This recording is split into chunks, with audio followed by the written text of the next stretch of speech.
Is there a prize for being the 1000th white guy to make a video about the gold card refresh? I sure hope so. Hello there, beautiful people. This is Nathaniel with the Fat Stacks Academy. Today, I want to tell you how to get a higher welcome offer on the new refreshed American Express Gold Card. This will get you 40,000 more membership rewards points than the standard or often referral offer. And I also want to talk to you about why I wouldn't get this card without such a high offer, because overall, I'm really not a fan of the direction American Express is headed. I'm not a financial advisor, and this is not financial advice. The information in this video is intended for educational and entertainment purposes only. Alright, so American Express just refreshed the gold card, increasing the annual fee and adding some new credits, and changing some of the dining partners out. With the American Express Gold Card, just like previously, you'll get 4 points per dollar spent on dining and groceries. They lowered the cap on dining to 50,000, but that doesn't affect most people. You'll still get 3 points per dollar spent on flights directly with airlines or on AmexTravel.com, and you'll get 2 points per dollar for any hotel or rental car reservations you make on American Express Travel. And then you'll generally be getting 1x on everything else. Just like the previous card, you'll be getting a $10 a month dining credit. They changed some of the restaurants out. You'll be getting Grubhub, Cheesecake Factory, GodBellyWine.com, and Five Guys. There's a $10 a month Uber cash credit that you could use either for your Uber rides or Uber Eats. And they're adding a new $7 a month Dunkin' Donuts credit. There's also a $50 semi-annual Resi credit. This is probably the most useful one for me, but I'll talk a little bit more later about why it might be beneficial for you, but for the broad scale of the relationship between consumers, their favorite restaurants, and credit card issuers, I am not a big fan of where the direction of American Express is going. So with all of those credits, when you add them up, you'll be getting $424 in total annual credits, and the annual fee for the card is only $325, which makes it seem like they're paying you $99 for using the card. So why wouldn't I take the standard offer if that was the case? Well, the first reason is effective annual fees aren't really effective annual fees. It's not like you pay them up front, $325 in this case, and then over the course of a year, they're going to give you that $325 back with some benefits. It comes with you having to have some strategic spending and making decisions on where you're going to spend your money throughout the year to get the most value out of that. And for me, I just don't like thinking about that. I like going where I want to eat. I like shopping where I want to shop. And I don't need another influence on my decision making when I already have so many decisions with my family life, my work life, my business. The idea of me needing to have an extra thought to meet a certain credit just so I can justify that $325 annual fee just sounds exhausting to me. I know that if I did get this card, just knowing myself and knowing that there's these credits in the background, subconsciously and consciously, I'm probably going to be trying to get the most benefit out of it. And that's not something I would want to do over the long haul. The other reason is I don't like this consolidation American Express and some other credit card companies are doing, where they're trying to get more control of the restaurant industry and other industries on the back end. So a little while ago, American Express purchased a restaurant reservation service called Resi and put it in their portfolio. And what they've done with this card is given you a $50 semi-annual credit for buying food at these restaurants. A lot of them are really nice. I actually looked at the website, and despite being in an area where there's no Uber, Grubhub, or anything, within 45 minutes there's a Resi restaurant that I actually go to probably once a year, not twice a year, and would actually get value out of this credit. But maybe this is just me being too principled or just getting an icky feeling about it, or just living here in Hawaii and knowing a lot of the small business owners who own restaurants and have to deal on the back end with all of these merchant and transaction fees. And I just don't like this trend of small businesses having to have this other consideration, like what does American Express think of this decision, or I'm really successful with them and now they're going to increase the transaction fee here, or increase my whatever kickback I get for being part of the Resi network, because now that's such a huge percentage of my customer base. I think it can be a little bit of a trap, and it just makes things more complicated for a business. I think it would just be better if businesses had one consideration, which is providing the best value and service for their customers as possible and not worrying about this big behemoth on the back end. I feel like this is maybe a bigger topic of how there's like this corporate consolidation over a lot of things. I've experienced that in a lot of my entertainment preferences, with Disney buying up so much intellectual property and having to get as much money of it as it can out of the merch and everything else, and really taking away from that authentic experience you get when there isn't this giant financial conglomerate pulling the strings behind it. The third and more practical reason I wouldn't get this card without an elevated offer is because I live in a small town. There are no Uber drivers here. There are no Uber Eats restaurants.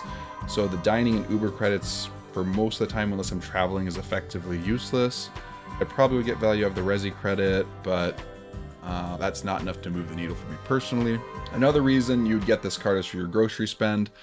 80% of my groceries are at Costco. We happen to have a Costco within an hour, and to be able to afford living on this island, I get about 80% of my groceries at Costco, which only accepts Visa, not American Express. So I would not get value out of that.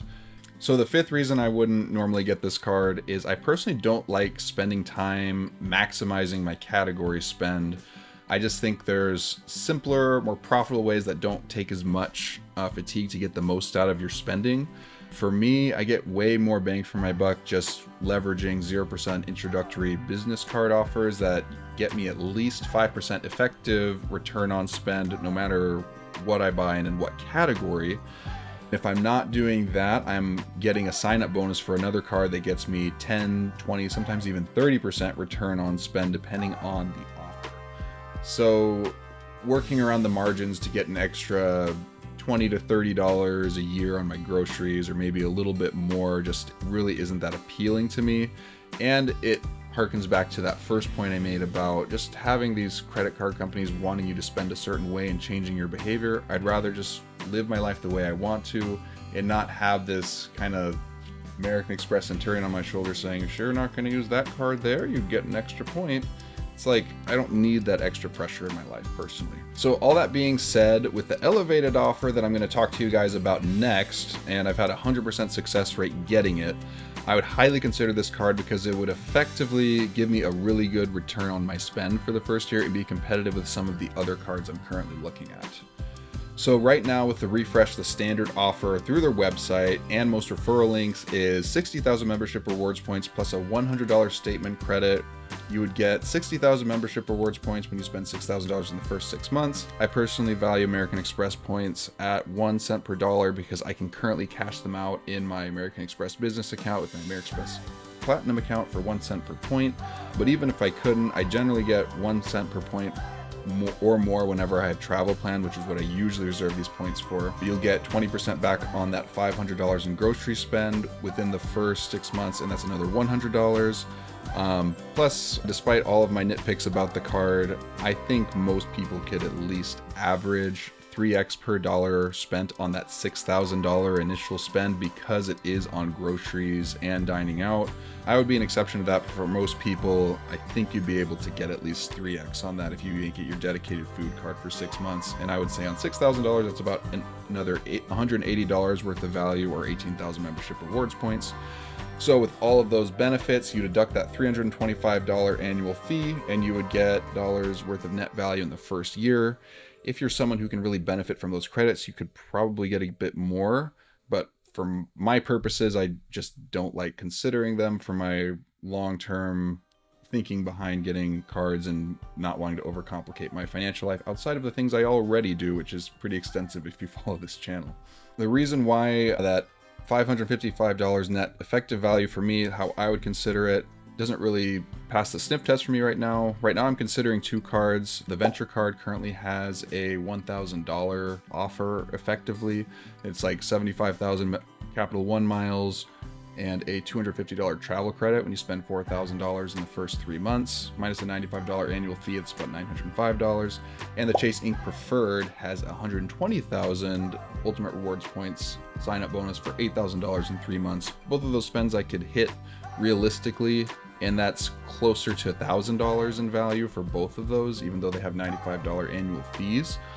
But with this elevated offer I found for the American Express Gold card, it is putting this back into consideration for one of the cards I'm going to get. So if you stuck through the whole video, or if you've just skipped to it to this point, this is the elevated offer, and I'm going to show you exactly how to get it. So it's exactly the same as the current public offer. It's 100,000 membership rewards points on $6,000 in spend in 6 months. You'll get the same $100 statement credit, the same spending multipliers. So it basically increases the offer by about $400 worth of value if you value membership rewards points at 1 cent per point each. If you travel a lot or know how to maximize those sorts of things, you can get a bit more value. And that brings the net value for me, completely excluding the credits on this card, to 900. So the way I got this offer is I went to Doctor of Credit. There was a post with a lot of other people who had successfully found this and posted the link there. If you take it and put it in an incognito browser, you'll often get this 100,000 membership reward points bonus. Sometimes it doesn't work though, because your browsers often keep your cookies or have some way of tracking you on the back end that they don't always tell you about. But there is a browser that I found that doesn't do that, and that is DuckGo. Not sponsored. I just use it to get elevated Amex offers because it does not track any of your cookies or anything else. So literally every time I've opened this browser and copied and pasted the link into it, that $100,000 offer came up. So I use DuckGo completely for elevated offers from American Express and other cards when I need an incognito browser. I use it for nothing else, and 100% that is all that I use it for. So with that elevated offer, that makes it competitive, and I'm still deciding what I'm going to do in the next couple of weeks, whether it'll be the Venture card or the Ink Preferred, or maybe I'll get denied for one of them and I'll come back to this one. American Express has another silly rule where you won't be eligible for their green card sign-up bonus because of their family language rule. Basically, their lower annual fee cards in the same family between the green, gold, and platinum card, you can't get the bonus on a card with a lower annual fee. If you haven't gotten the green card sign-up bonus yet and you're considering doing that, you might want to think twice before you even take this offer. For me, I've never just seen enough positive value for the green to apply for it, so I am considering just biting the bullet and going for it with this gold card. Thank you guys for watching. I hope that link to the offer is helpful and I've at least been somewhat entertaining on some of my other commentary for the card. Leave me a comment if you've gotten the card and what you think about it.